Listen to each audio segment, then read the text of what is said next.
Hey guys, welcome to the How They Did It podcast. I'm super duper excited to have this guest on. It's Cody Mcbroom. You guys, if you're into fitness, you probably follow him on Instagram. He's great advice. I'm actually using this tailored coaching program. He's one of his coaches, Trevor. Shout out to Trevor. He's awesome.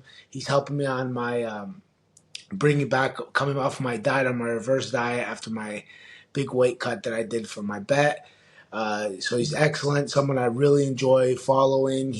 I learn a lot from him, and I tried to model even my new online business is a lot of modeled behind what he's done because I really admire the way that he goes about things. And so, yeah, I'm super duper excited to have him on. Thank you for being on, brother. Yeah, absolutely, man. First and foremost, man, I love the name of the podcast too. The what do you say? How they did it? Yeah, they did it. That's dope. That's a really cool way to like spin like the interviews about the story and the journey. Like that's really cool. As soon as you said that, I was like, man, that's sick. And dude, I appreciate you having me on. I appreciate your trust in me and just what you said there, man. I always try to, I don't know, like run a business, run a lifestyle, lead everybody in my life with full integrity of what I think is the right way to do it, but also showing a lot of authenticity and not shying away from the realness and the rawness, and so whenever it's noticed or whenever I hear people say stuff like that, it means a lot, man. It really does. So thank you. Well, no, it's 100%. I mean it 100%.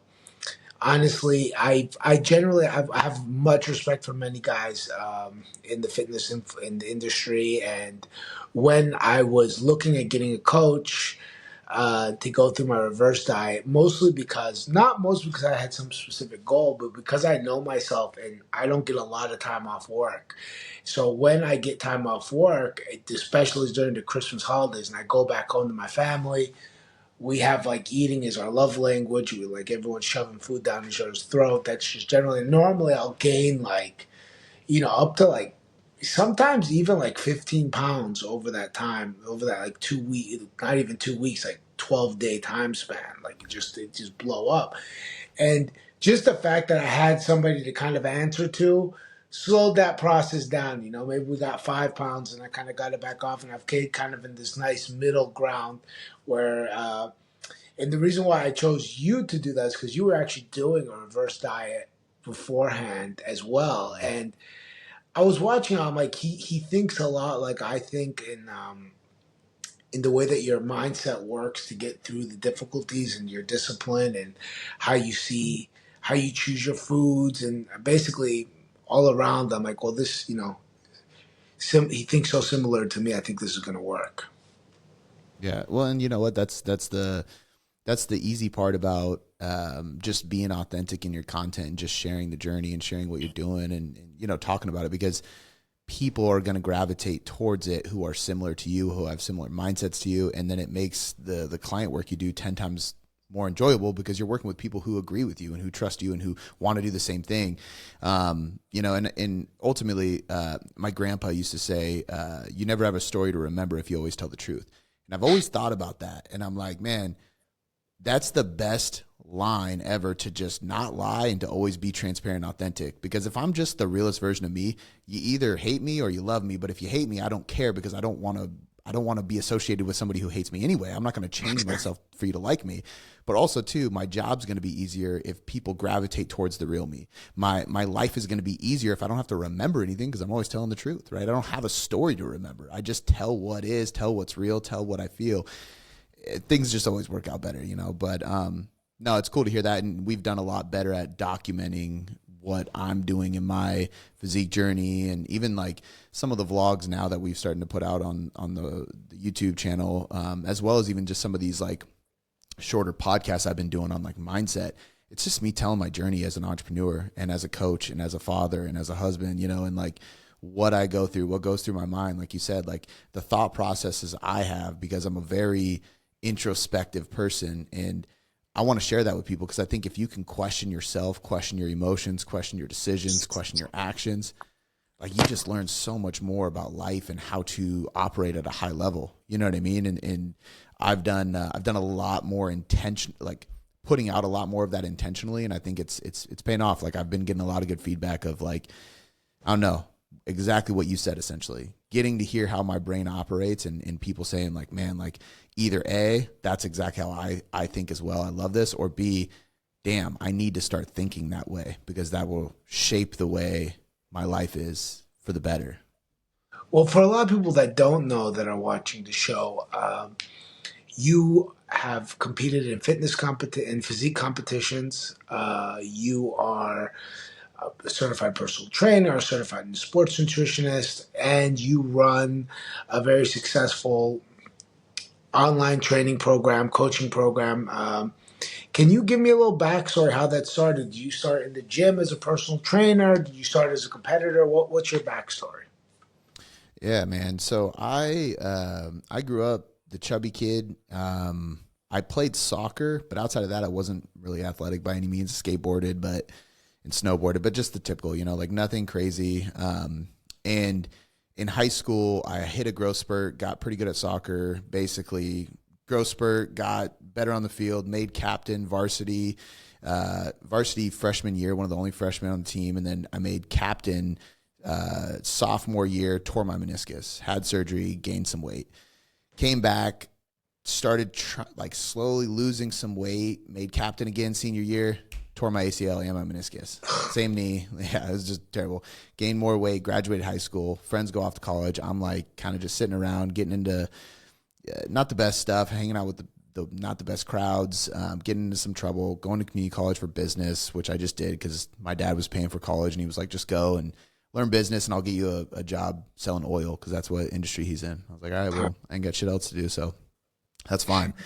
And I was miserable, man. I was unmotivated, depressed, overweight. Like it was just in a bad spot. And there was a point where I just kind of looked in the mirror and I was like, I'm just too young.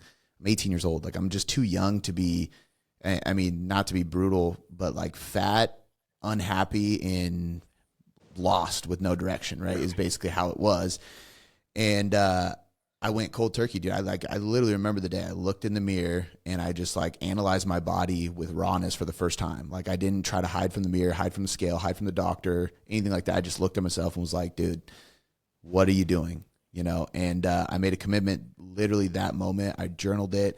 I wrote down that I was going to compete in bodybuilding, and I knew nothing about bodybuilding. I didn't even take weights in high school. So I literally hadn't even touched a weight at this point, dude. But for whatever reason that popped up in my head.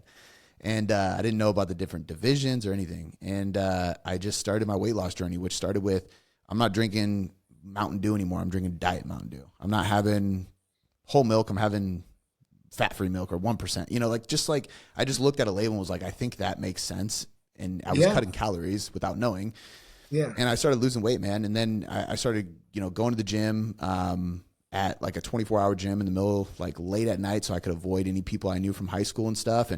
But slowly but surely, I lost weight, man. I went from like about 205, 210. I'm 5'9" height wise, down to about 150, 155. So I lost about 50 pounds, man. And it was life changing. And in that process, I ended up really getting obsessed with training and wanted to switch my degree. Parents said no because they were like, you're young, you just started training. Like, that's a very big decision. You're not going to do that. So naturally, what somebody like me does, you forge your dad's signature and change your degree anyway. And so I started pursuing my path down fitness.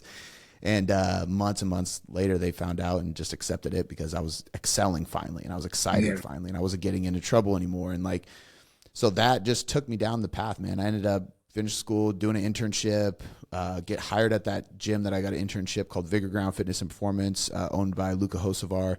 Went under his wing, trained people for 6.5 years, basically working up till I was essentially the head coach there. I was writing blogs at the time, and there were some people paying me to write them programs via PayPal. And it was like, this might be a thing, Yeah. And 2017 hit. I found out that I was going to have a kid. My girlfriend at the time got pregnant, and I decided that was the moment. So, she was pregnant. She had like 3 or 4 months before maternity leave started. We just got our first house under her name because I had no money, shitty credit. And I was like, hey, I'm going to quit my job and give up all of my clients. I'm going to give up all of my clients at the gym because I just want to do it the right way. I don't want to try to like poach or anything. So I'm going to do this the right way. I'm going to cut ties. I'm going to give up 100% of my income, and I'm gonna finally make the move and start my LLC and start this online coaching thing that I think is gonna grow. And at the time, there wasn't a ton of successful online coaches back then. Yeah. And my wife looked at me and she gave me, I don't know if it was like yeah, okay, you do whatever kind of thing, because she had a nice job, so worst case, Yeah. we'd be fine. Or it was like, I know you and you put your back against the wall and you'll do it. But that's what I did, man. She never went back to work. That was my promise to her. I was like, you'll never go back to work. And she never did, because I built the company. From that point on, it was just growing, and I put everything into it, man. And now we're called Tailored Coaching Method. I ended up changing the name of the company because it was named after me, my old nickname, Boom Boom. So it was Boom Boom Performance at the time. And because my nickname growing up was always Cody Boom Mcbroom. And I don't even know how that started, but essentially, yeah, dude, I built the company up, changed it to Tailored Coaching Method. Now we have myself and 9 other coaches that work underneath me as nutritionist and or trainer / nutritionist. We have a chief science officer, Dr. Brandon Roberts, who is kind of like our PhD, our scientist on staff to educate the team and kind of back check everything we do, look at blood work, anything we need for the coaches. And then obviously we have our admins, media, and stuff like that as well. But yeah, man, it's been a journey. It's been since 2017 till now, just trying to grow, expand, and serve people on a more in really a better and a more individualized manner. And that's why we called it Tailored Coaching Method. I was like, man, I want to have a premium service that gives the best value, that gets the best results, and also like we go the extra mile. And to me, I was like, individualized is like a buzzword that everybody's using. And I'm starting to hear people say tailored, and I'll hear people on podcasts say, like they tailor the training or they tailor the nutrition. I was like, I feel like that's going to be a buzzword. Like I want to have tailored in it somehow. And Tailored Coaching Method popped in my head one day. So I called my lawyer and locked it down. And yeah, now we're here. So when you started in the very beginning, what was your strategy to get clients? Had you built up your blog post big enough at that point that you already had a bunch of warm leads, and then you could bring them into that, or was it that you just went on Instagram, started posting content? It was a little bit before the giant boom in 2020, 2021 that took off. Like, what Yeah. was? I'd say a combination of a few things, like number one, like before I went off on my own, I was starting to post a little bit on Instagram because Instagram just started kind of popping off. I was writing a lot of articles. I was writing a blog. I mean, honestly, the answer is all of the above, if I'm being completely honest. I would do like some kind of photo shoot, or like not like get shredded photo shoot, but just pictures for content or like video. And I would choose a different gym every month. So every month I would go link up with a gym owner somewhere. I would drive like 2 hours across state and basically I would hit them up online and be like, hey, like I need somewhere to shoot content. Could I pay you for some time in between CrossFit classes or something? And they would usually say, yeah, you don't got to pay me, man. That's dope. You want to use the gym? Like totally fine. And I would basically link up with them. I would meet them, do my content. I'd be like, man, if there's any way I can repay you, I'd love to do like a free nutrition seminar or something for your people. And I would intentionally choose places that didn't offer nutrition, right? And so I would end up making these connections at gyms. And then I was posting on Instagram every single day. I was doing Facebook Lives once a week. I was posting on Facebook statuses every single day. I was doing YouTube videos where I would sit down and talk to the camera. I was recording a podcast back then already. I mean, I'm on episode 950 something, right? Like I've been podcasting for a minute. So I was recording podcasts once or twice a week on top of all those other things. I was writing a newsletter to my email list every day, 7 days a week, literally an email. I was writing a blog once a week. Like there just wasn't any piece of content I wasn't doing outside of like LinkedIn, which today I wish I would have been and I should be on right now. But like I was just a type, man. I was like, look, like the way I look at it is I know there's always going to be people who need to lose weight. And I know there's a lot of gyms that crush it with training, they crush it with culture and community, but they don't know a single thing about nutrition. And the second I put their clients in a good diet, they're going to drop weight and it's going to make them look better. So I just started getting in front of the right people, doing the right things, and just posting an absurd amount of content. Because the way I saw it was like, I'm going to be a billboard. Because if, for example, let's say iPhones weren't that popular. Right now, they're just so popular. It's probably a bad example, but just for sake of this, let's say Android and iPhone are the exact same quality and like popularity. And I'm trying to make a decision. I'm going to get my first phone, and I'm driving and I keep seeing this iPhone billboard. Well, it doesn't matter. Subconsciously, I'm going to end up choosing the iPhone because I see it every day. So to me, I was like, how do I be a billboard?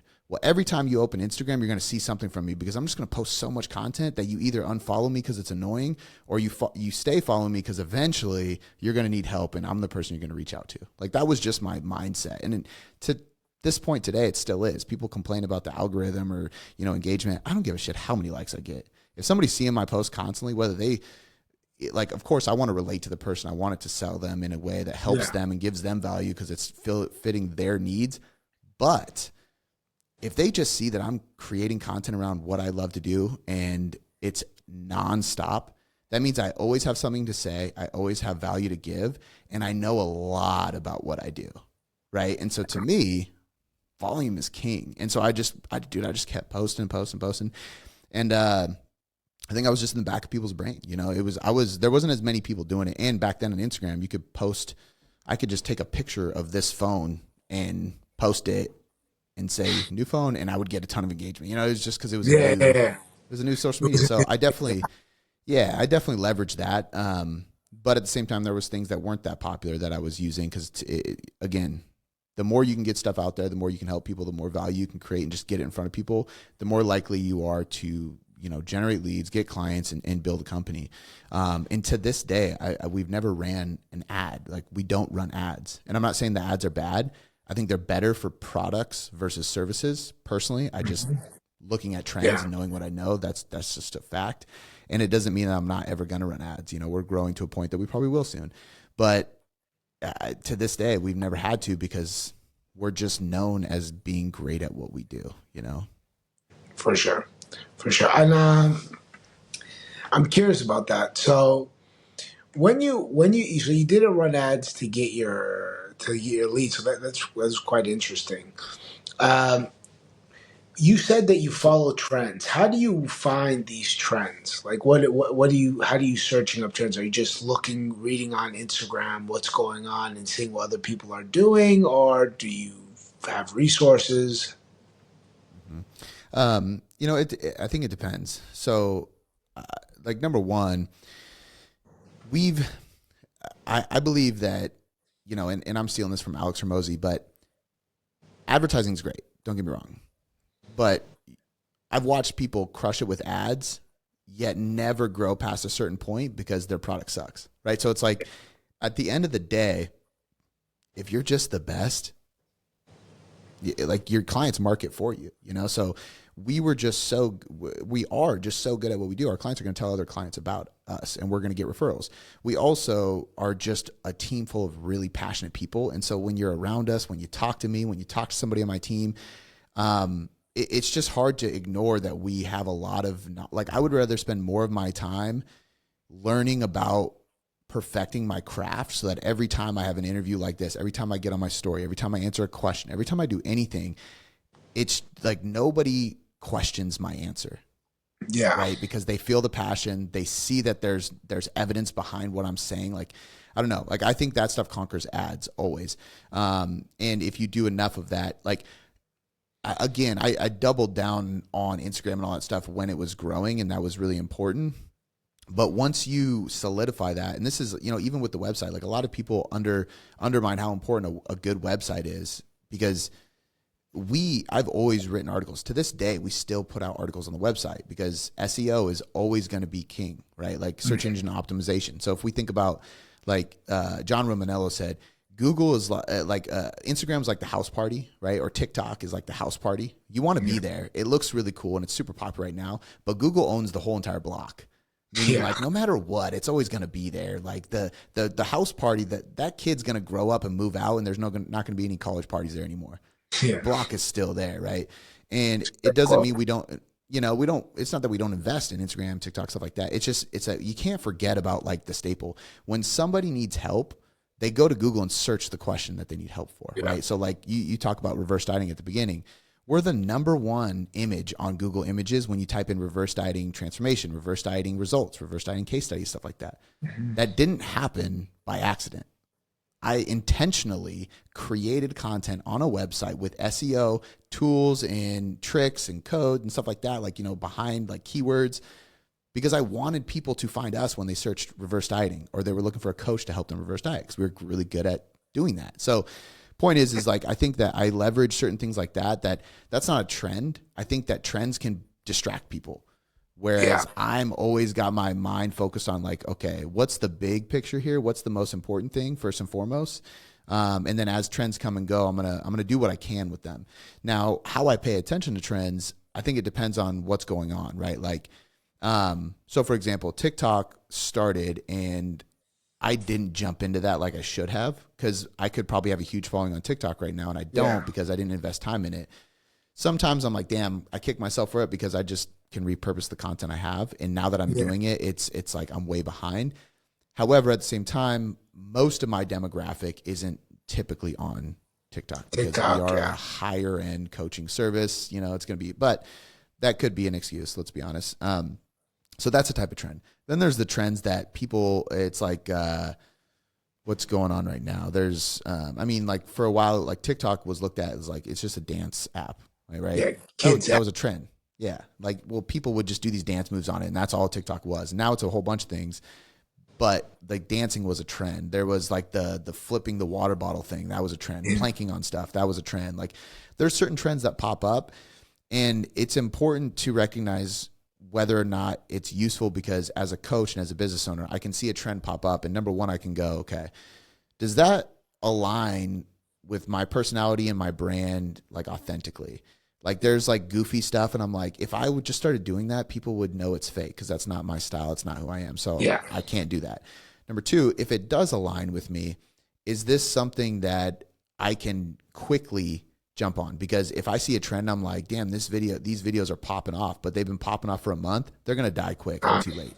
Yeah. If I see it and it's not popping off, and then tomorrow it is because it just started today, like, if I can make the video and get in there, maybe I can ride that trend. But also too, I know people who have, and this is the most important thing for people to realize, I have friends who have, you could consider like influencers. They have like big followings, and they blew up. Like, they would gain 100,000 followers on a social media app because of one video they did with collaborating with somebody, or a funny video they just fucked around and made, and it was trending and it got popular. But a whole bunch of people followed them that don't engage with their other content, because that's not like their normal content. So if I Yeah. jump on a trend and I gain a bunch of followers who want more of that thing, but that's not my thing, I have a bunch of people following me who aren't going to engage with my other content, and they're not going to buy my product because they follow me because of this goofy video I made that I thought would be funny, not because they want coaching value. And that's what I'm about. So I think you got to be careful with trends. I don't have like, I don't pay a close attention to like certain resources that tell me what's coming up or what's trending or anything like that. Yeah. I try to keep my finger on a pulse with any like new social media platforms that are coming out.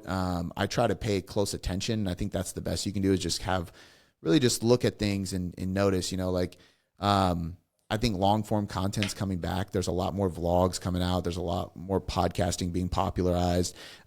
TikTok expanded their videos to not just be quick. Now you can upload like a 30-minute TikTok. Like, it's all kind of coming back, where it was like, it was that, and then it got really short and quick and instant, and now it's coming back to the longer form because people want real shit. They don't want this quick feedback loop. Yeah. I just never stopped creating long form content, so it's easy for me. I don't have to do anything. But yeah, I don't know if that answers the question totally, but 100%. 100%. And actually, one thing is that I naturally do longer form content easier. Like, I feel rushed whenever I yeah, try to do something shorter. And I recognize what you said. I used to have a following mostly based off of my fighting career, right? For the most part. And I had another small bit of following because I was training a boxer that he ended up fighting a YouTube fighter named KSI. Before that, I trained him, and he was traveling with like Usher and all these famous people, and I would just end up in their pictures and being tagged on Instagram. And I gained like some followers. And then once I started posting like coaching content that wasn't like personal content, like those followers like dropped off immediately. And then I started gaining better quality followers, I would say that. And I was like, okay, that's a lesson that it just doesn't matter what followers you're getting. Like, you want followers that actually care about the content that you're trying to post out. Yeah. I think that's one thing that you got very well. I'm gonna take a little turn here, from here, because I have some questions that I want to get in. I heard you had this reel about thinking about the benefits of what you're doing for, like, let's say when you're dieting versus complaining about the restrictions that you have to do, what you have to give up. And I like this concept very much for dieting, exercise, really anything in life. Maybe you can like walk us through some examples of that and how you use that in like a practical sense. Yeah. So, I mean, it's essentially just a mindset shift, right? And I would say it's a common trait or way of thinking for really just any successful people, if we really think about it.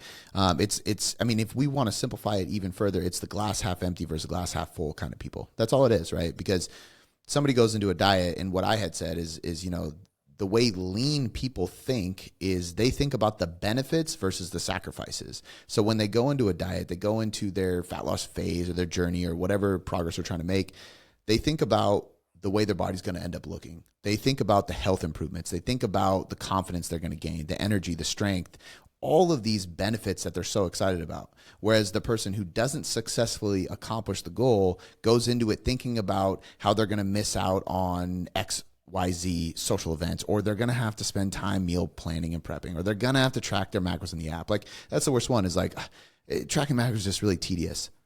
You can't spend 5 minutes in an app? Really? Like, if you're somebody like you who travels nonstop, different story. But if you don't travel around the world constantly, and it's not a matter of like, I'm not willing to open the app and track my food. It's a matter of like, dude, like, my food culture changes by the week. Like, that's a different story, Yeah.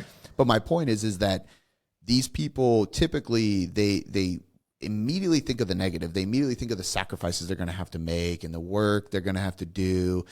Whereas, like, even with work, even with like hard shit, I look at it and I gamify it immediately. I'm like, man, this is going to be tough, but imagine how easy this other stuff's going to be after I do this. Like, that was the whole reason I did my show. People were like, why'd you do a show like randomly like you did? And I like bodybuilding. I like the sport, but the real reason I did it is I was like, man, we had a crazy year between like different surgeries and travel and potentially moving and a lot of different complex things within the business, a lot of things going on in my life. Some were good but stressful. Some were really bad but stressful. And I also wanted to do this during that and running a business, being a father and being a husband. And I was like, this is like, I just want to prove to you guys, like, this is the worst time to prep for a show, and I'm going to do it, and I'm going to do it well. And I'm going to show you that you can do it if you just put your mind to it as a normal person. And so I look at challenges and go, this is going to make everything else easier, right? Versus this is going to be so hard. This is going to be so difficult. So to me, it's a mindset shift, man. I think that people need to start thinking about the benefits over the sacrifices they're going to have to make. You don't want to think about the cost. You want to think about the investment, right? And so when you do that, you begin to pull out more positive aspects from it. Not only will you be more successful because you're not thinking about the negative, you're only thinking about the growth that happens, but you're more willing to open the door to opportunity. You're more willing to take in lessons and to be insightful and to learn from the experience. You're probably going to be more enthusiastic about the process, which we all know is going to lead to a higher level of effort and a better level of results if you go into it thinking about the benefits you're going to see from this, not going into it thinking, woe is me, this is going to be so hard. If you do that, the weekend hits and you can't wait to fuck off on the weekend because you're finally at the weekend, right? Like, Patrick Bet David calls them the 459ers. And I was confused by that at first. And then he explained, he goes, the people who are out the door at 4:59 every day versus the person who is like, oh shit, it's 5 p.m. I got to wrap things up, because they're trying to love the process and what they do, So, yeah, man, I mean, overall, that's kind of the gist of what I was saying in the video. And I think, like you said, it does apply to everything. I actually, this is straight from on Sunday. I heard the pastor at the church say this, and it can come off kind of offensive if you take it that way. But just like for those listening, like I don't mean it in the way. And this is, I've dealt with depression myself, and I've dealt with people. I've had multiple people in my life commit suicide. I've had multiple people in my life deal with way worse depression. So like I have all the empathy in the world for this. But he straight up said that experiencing depression as a human being is a privilege. And he like paused, and it was like kind of like an eerie moment. And then he explained, he was like, we're the only being and creature on the planet who can even process being depressed. We're the only things that can sit there and go, I'm not happy. And the only way you can process not being happy is you can process your current state and what you're doing, how you feel about yourself, how you feel about the world, how you feel about life. Like there's no creature that can think as deep as us. We're the only creature that can even speak besides a parrot, but they don't know what they're saying, right? So when you really think about it like that, it's another perspective shift. It's like, okay, outside of depression, I can just sit here and go, okay, like my daughter's throwing a fit over absolutely nothing. Yeah. But I have the privilege of being a leader to her. I have the privilege of having a daughter. I have the privilege of literally being responsible for this human to improve the world and to be, you know what I mean? Like that's a privilege, right? Pressure is a privilege. So I think like when you start thinking about it like that, it's like, okay, like this journey, this fat loss journey is hard. Well, then there's people that are amputees. They can't do what you're doing. There's people who literally can't get out of bed because they have such bad crippling MS. And I know people have been through this. And when you see stuff like that, you go, man, I'm alive. I'm well. I can do this. So I will do this. And I get to do this. Not I have to do this or this is a burden. Like, so a little bit of a tangent, but I think like, to me, it comes back to that mindset shift, man, of like, I get to do this, not I have to do this, or like I'm investing, I'm not paying, or it's not a cost or a bill. It's an investment, you know? Oh, it's true. I seen this happen even with me recently when I had a bet with my clients. I did that weight cut to try to get as low as I could, and being on the road, it's a bit of a pain in the ass. Really trying to track your macros and trying to be more precise with it because I'm trying to lose like a massive amount of weight in a really short time. And you get a little grumpier as the week goes on. People around you start to realize that you're just in less of a good mood. You're more like, oh, this is bullshit when stuff goes wrong.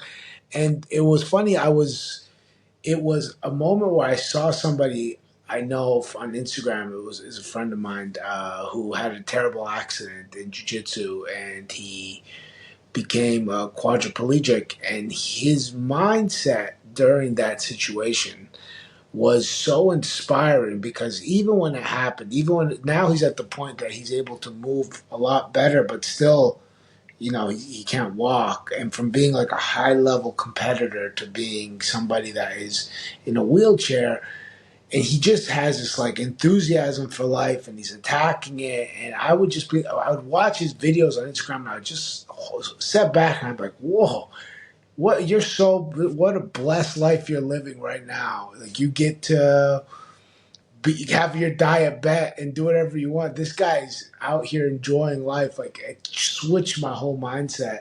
And since then, I've been looking for little hacks. So when I go down that path, I revert my mindset to something. And actually, I saw something from Tony Robbins recently, and that he's talking about like give yourself 90 seconds, then kind of like jump out of the state. And I've been trying to do that more and more. And I realized, man, when I do it, I'll literally be from like mad at life. And then 90 seconds later, I'm like, okay, I gave him 90 seconds. It's up. Jump up a little bit. Think about it. You're lucky. Think about Ben being happy, the guy who's fought through the quadriplegic now, and he's a racer. He's a marathon wheelchair racer now. And I'm like, okay, like I'm up. I'm happy. Let's go. And it just completely switches everything around. Yeah. I think that I used to call it a shift move, and I would do like a couple burpees and jump as high as I can. Yeah. Same thing. Your endorphins get going, and that'll help a lot, man. I also think, the two things that have changed my ability to be really good about that, and people like would look at it as discipline, and it is discipline, but there's always moments where you don't have that grit, that discipline, the motivation or anything, and you got to snap yourself out of it. And the way I do it hasn't been easy, but over time I've learned, like, number one, I gamify everything, and I almost become obsessed with being in control, which can be a bad thing in some regards, depending on how you look at it. But like, example, if I have a craving, I will ask myself the craving owns you or do you own the craving? And then it's a game. I'm like, no, I No way. decide when I eat that piece of chocolate or Yeah. whatever it is, right? Like, because in my mind, I'm like, if I conquer this, I can conquer anything. And again, it gets kind of like, I mean, it's kind of insane, but let's be honest, like the most successful people in the world are insane. So I look at it as like, okay, I'm onto something. These people are like that too. I'm going to keep doing this because I'm going to Yeah. be more successful if I, treat life this way. And then the second thing is I think having a bigger purpose, because for me, and this has helped more as I grew, because now I have a team and now I have a lot of clients, and then I have some people that listen to the podcast and I've had people send direct mail to the facility, and like I get these notes and these text messages and things saying how what I'm saying or what I'm doing and how I'm showing up is changing the way they operate. And although they don't see me 24/7, I share stories about how I'm showing up day to day, the mistakes I make, how I correct them, how I push through these moments. And it changes the way people operate, which made me feel like I have a bigger purpose here. Like I'm working through this hard point and I'm doing it with grace, not because I need to right now, but because somebody else needs me to, and they won't change if I don't. And the only way I leave my footprint on the earth is if I change more and more people. And this is how I do it. So like most people don't think about that. But when I walk past a piece of garbage on the ground and I pick it up, I don't pick it up because somebody's watching or I'm going to post about it on Instagram. I pick it up because every time I do that, I'm showing extreme ownership. I can, so I will. I'm going to make every place I'm at a better place. And that's going to make every little action, every little response, every reaction, everything easier for me to do in a favorable way for other people, right? Like picking up the trash is like the easiest thing. Most time we'd ignore it. We just go, it's not my garbage. Yeah. I walked in, I got my shoes all wet the other day. We were on a walk and I walked into this person's side yard and grabbed all this garbage that was stuck underneath their bush. I didn't go knock on their door and tell them about it. They still don't know.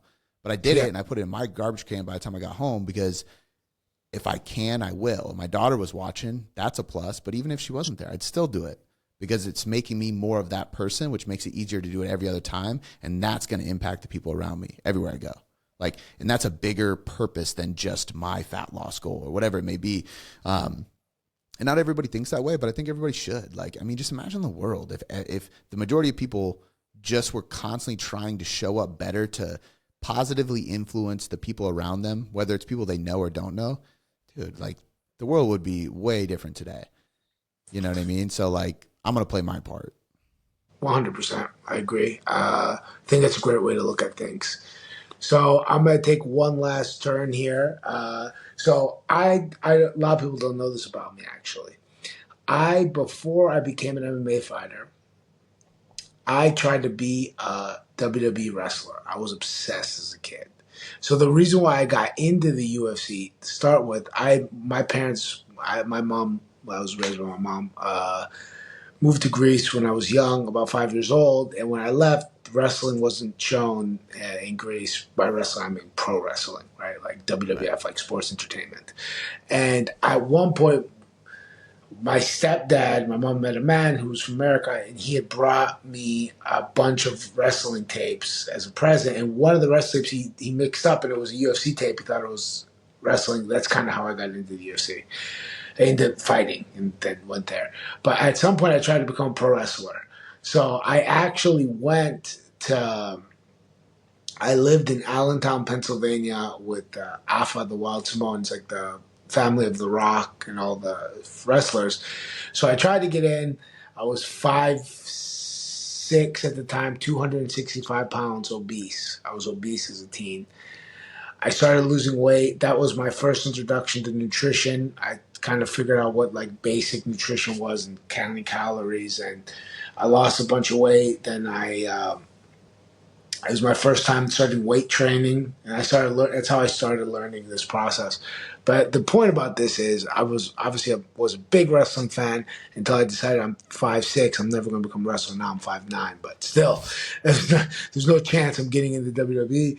And at 17, I switched and went full into becoming an MMA fighter. Like I chose another easier path, but yeah.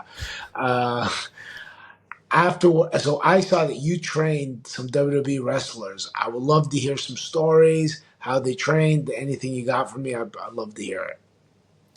Yeah. Yeah, you definitely, you took the route of actually getting punched in the face, like for real. And sometimes my guys get hit pretty brutal. Like they actually get pretty beat up, but they're ready for it at least, Yeah. Um, Yeah, so although I've gotten a chance to hang with them in person and train them sometimes, like I actually not too long ago, I had two of them out here to my facility when they were performing at the event center up here in Washington, up in Everett. But everything's been online, so it actually started by somebody who was helping one of the WWE wrestlers with their nutrition. Um, they needed somebody to help them with training, and so this person basically hit me up and was like, "Hey, like I got a client. He's got some shoulder issues. Says he's just struggling. He can't press anything. Can't bench. Can't overpress it. Nothing. Nothing's torn, but he can't. Like, can you help him out? Dude loves to lift." I'm like, "Yeah, sure." I didn't know who it was. Lo and behold, it's Chaz Betts, but Chad Gable, WWE, and I'm like, "Oh shit, this is like a very legit client. Sweet."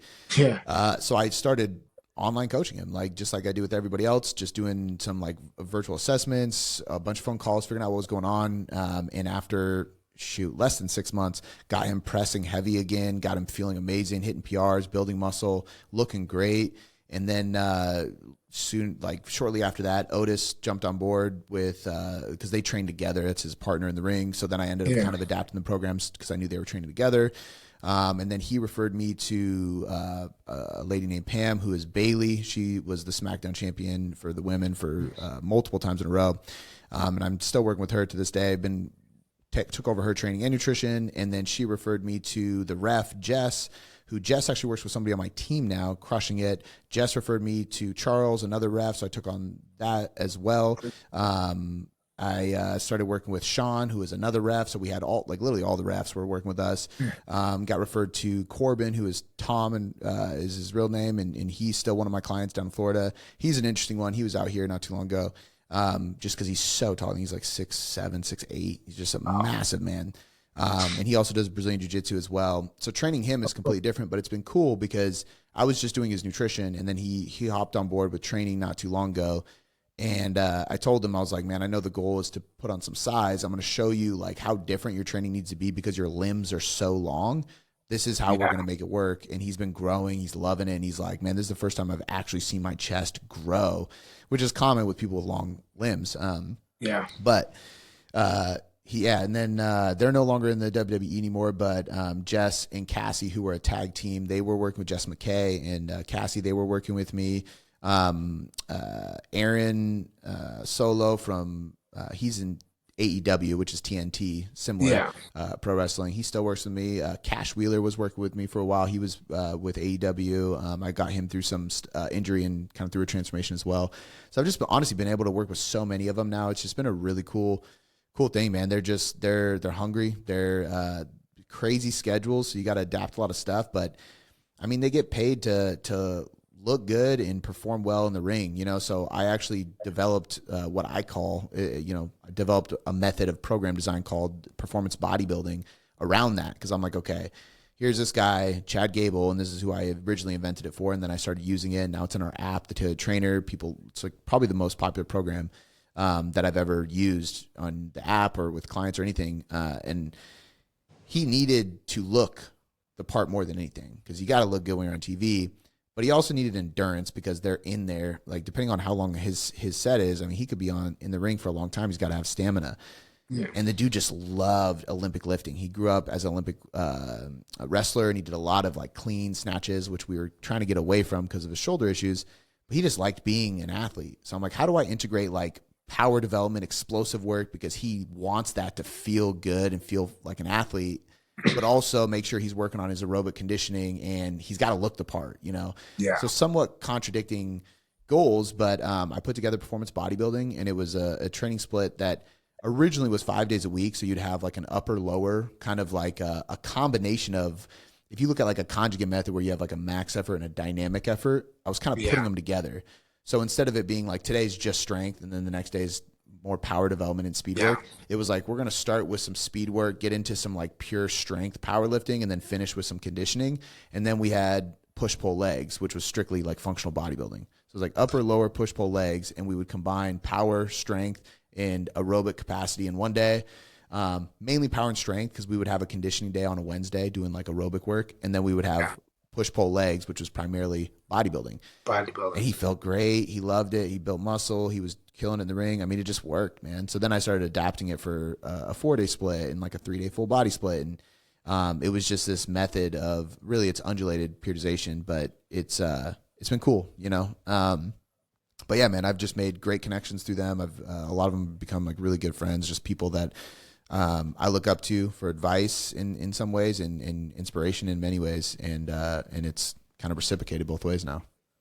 That's amazing. And it must be so hard dealing with their nutrition too, because I know what it's like being on the road, and I don't have massive, uh, 7 hours of wrestling every day on every Yeah. night, and they're doing a lot of car rides, and yeah, I can't imagine how difficult that is to keep their nutrition on points. It's a lot of planning, you know, but I think, you know, for some of them, it's so typically like a travel week would be like a leave on a Thursday or Friday, come home on a Saturday or Sunday. So it's usually like every week and it's like 2 to 3 days.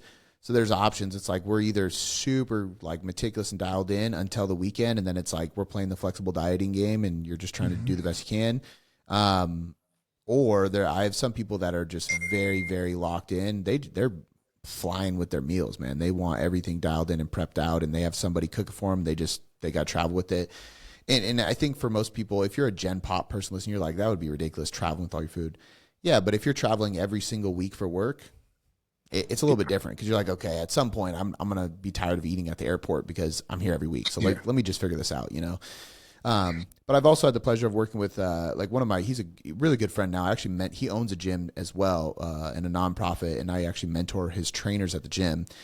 The gym's called Your Life Gym, and it's in Pennsylvania. Funny enough, you talking about that, but his name is Jake Lures. He's the singer of August Burns Red, which is a metal band, Grammy nominated metal Okay. band, and I've coached him while he's on tour, and it's honestly 10 times harder because he's going to Europe and he's touring around Europe doing a different show every other night in the Yeah. middle of the night. Like it's he's bringing bands with him. He's dedicated, and it was really cool. But that taught me a lot as well because that's a whole different ballgame of adapting the diet to the individual. Oh yeah, it's funny. A lot of time, my like, I have people ask me, like, especially friends, and they see that I'm dieting. They're like, "Oh, it's so cool! Like, if you're in Italy, it's great." I'm like, man, I love being in Italy, but if I'm on a diet, if I'm trying to cut my calories back, and I'm in Italy, like, everything is now 5 times harder to do stuff. Like, Yeah, especially I'm living in a hotel. Like, one, this the idea that there's, the best pasta you've ever had 3 blocks down the road is there, that extra level of temptation. But now on top of that, it's like harder to find the easy to get to foods. Like, I want to go to the store and get some even pre-cooked chicken. Like, sometimes that's when especially when I'm trying to get my protein in, like, that's my best source to get protein. I'll order it from the hotel, and they're like, no butter, no oils. Nah. They'll just put it on. They can't even imagine somebody would eat that. like, yeah, why would you yeah, do that to yourself? And you're getting a chicken breast. It's like 700 calories. You're like, ah, great. Here we go. yeah, yeah. Absolutely, man. Well, Cody, man, it's been an absolute pleasure. I really, really enjoyed the pod. I hope you enjoyed it as well. Uh, I'm gonna try to get this out soon. It was super fun, and let's do this again another time if you enjoyed it. I would love to. Yeah, absolutely, man. Thank you for having me on. I hopefully it was valuable for the people listening, and it was a good conversation, man. I always enjoy just kind of shooting the shit and diving into this stuff with like minded people. Appreciate it. Same here. Thanks, guys. Perfect, brother. I think it went really well. Yeah, man, that was good. Um, yeah, just let me know when it airs, and if you're gonna post it up and stuff, tag me so I can share it and everything. I can send it out to my email list as well when it Oh, it'd be airs. Just amazing. yeah, just shoot me an email and let me know, and yeah, we'll get it out there, dude. I really appreciate that, man. Thank you so much. I might get you. It's gonna be out next Tuesday. I'm gonna start like, I'll tag you and just also just like the coming up, you know, this and that. I'll make like a little like how we did it, like a little banner sticker, so like, oh, it's McBroom is on, coming on, and all that kind of stuff. Dope. Yeah, yeah, By the way, I, absolutely. I remember I followed you, sent you a boom boom. That was how in my head. It's funny. I was thinking I knew you as something else before, and then when you said it, it Yeah, clicked. Like I couldn't remember what it was, and you said boom boom. I'm yeah. like, that's it. No, I got it. That's how. Yeah, that's how I know the real ones, man. Is people if they remember the boom boom days, we're in the Then you know circle. you've been there. You've been there for a while. You're a veteran. All right, brother. All right. Talk soon. Be good, brother. Ciao.